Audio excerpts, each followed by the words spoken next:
When I go to crime scenes, I'm ready to focus on terrible things. I end up at crime scenes because my best friend, a homicide lieutenant, thinks I have something to offer on the cases he calls different.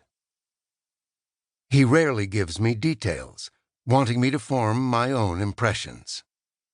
As I pulled up to the yellow tape on a Monday morning just after 10, I knew nothing. No evidence markers outside. Whatever had happened was limited to the interior of a navy blue, 2-story stucco building.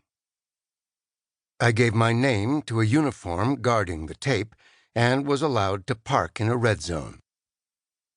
The blue building sat on the north side of Venice Boulevard, perched on a grubby corner, the entrance on a side street. At the back was a parking area, also taped, with the rear end of a black Prius just visible. Beyond the alley was a residential block, 70-year-old apartments and a few straggling bungalows. A little pocket of L.A. that had managed to elude Culver City when borders were drawn. The automotive mix out front was the usual. Black and whites, plus vehicles dispatched from the crypt on North Mission Road. 2 vans for transporting techs and their gear, meaning lots of scraping and sampling. 1 for transporting bodies. A Chevy Volt sedan used by coroner's assistants as they traveled around the country ministering to dead people. No signage on the blue building. Rust-crusted security bars grilled 2 narrow windows on each floor. So narrow, they evoked castle bow slits. I slipped under the tape and headed for the front door, a gray metal slab left slightly ajar. No one had told me to glove up, but I covered my hand with a corner of my blazer and prepared to nudge. Before I made contact, the door swung open, and Milo Sturgis came out.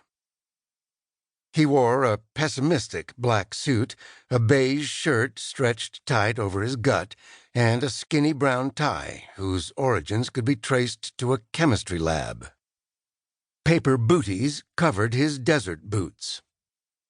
He had gloved up, and latex glistened as it strained over hands the size of strip steaks. His black hair alternated between gelled obedience and random flight. His face was chalky in the sunlight, UV rays advertising pits and lumps that harked back to teenage acne. Nothing to interpret. His default pallor. Startling green eyes remained calm, but his mouth was set in a sour frown. Annoyed. "Thanks for coming," he said. "Ready to put on your therapist hat?" "For who?"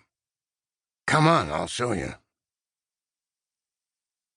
The door opened to a blank white wall.